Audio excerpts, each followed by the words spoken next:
Hey guys, welcome back to Growing at the Beach. Today I just want to do a quick episode on your air conditioner, your portable AC that you're using. So I recently got a brand new portable AC. It's a big guy. It's like 1400 BTUs or something. It's supposed to be for a 500 square watt space, 500 square foot space.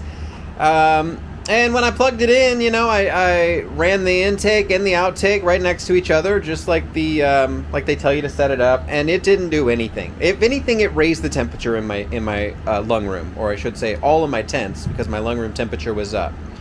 So I just wanted to show you guys a couple of things I did in order to get the AC to work much more efficiently, much more effectively, with just a couple tips. So first thing I can tell you guys to do is to make sure that your room is sealed up. I'm a garage grower, so my lung room is the garage. So what I did is I went ahead and got some Panda film. Put the Panda film up in front of the garage in order to seal it as best as I could. Obviously it's not insulated, but this stuff works really well to seal up a space and not allow any outdoor air to come in. So yeah, that's what I did for that. As far as the Panda film, the second thing that I did was I have a dual hose AC. This is a dual hose. So you got one hose that needs to be sucking air in, that's the cool air, and another hose that needs to be blowing hot air out. And that hot air is so freaking hot. I mean, it's really hot. So it makes the hose that blows the air out super hot as well. So by having the intake and the outtake literally right next to each other, it wasn't doing anything. So next tip is space out your intake hose and your outtake hose. You can see on the left here is the outtake. I have it running back here. And on the right here is the intake hose. You can see have it on a separate wall. So probably a good 2 feet separating the intake as well as the outtake. The third thing I'll give for you guys, and you're going to notice a huge improvement of cooling once you put some space between the outtake and the intake. The third tip is put a barrier, if you have anything. This is a little dry erase board that I put between the outtake hose and the intake hose, just to create a little barrier there, because again, that hose that's blowing that heat out, the hose just to the touch is very, very hot. So it touching the intake hose is going to warm up your intake air, again reducing the efficiency and the effectiveness of your air conditioner. So the last tip I have for you guys, this is the biggest one. I mean, this is the one that literally dropped the temps the most, is to wrap your outtake hose, the hose is blowing out the heat, in some sort of insulation. So I went online and I found some of this right here.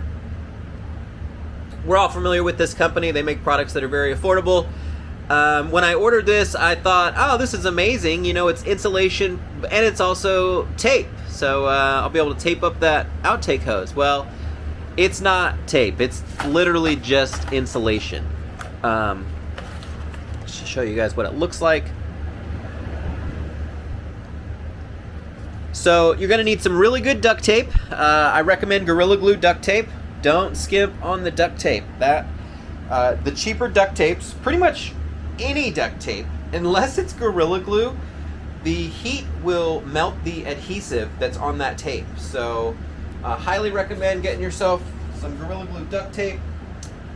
That's going to work best to put up your Panda film, as well as to tape on the insulation for your outtake hose. You can see the outtake right here. I literally taped all around the outtake because I could feel heat coming out of where it goes together. Let's see if I can get a better shot here. Yeah.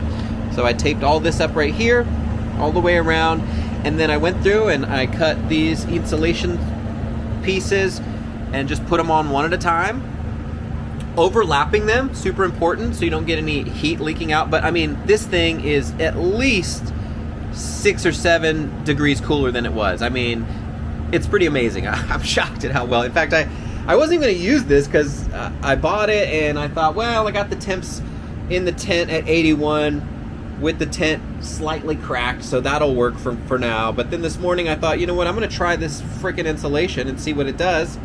And then, boom. Here we are at 78 degrees in freaking July in Southern California. And it's probably about 11:30 right now. So super stoked I'm able to get the temps down this low.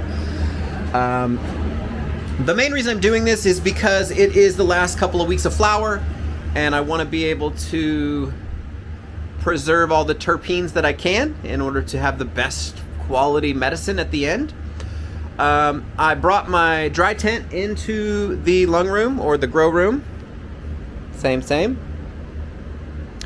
And sealing it all up, trying to get these temps dropped. My last few dries were around 72, maybe 68 at night, but 72 to 74 during the day. Right now, just on top of the dry tent, we're looking at 68 degrees. So this is amazing. Way better than I thought it was going to be as far as cooling the room off. So yeah, that's pretty much it, guys. You know, use these tips, cool down your grow, preserve those terps, and we'll see you next time. Peace out, Grummies.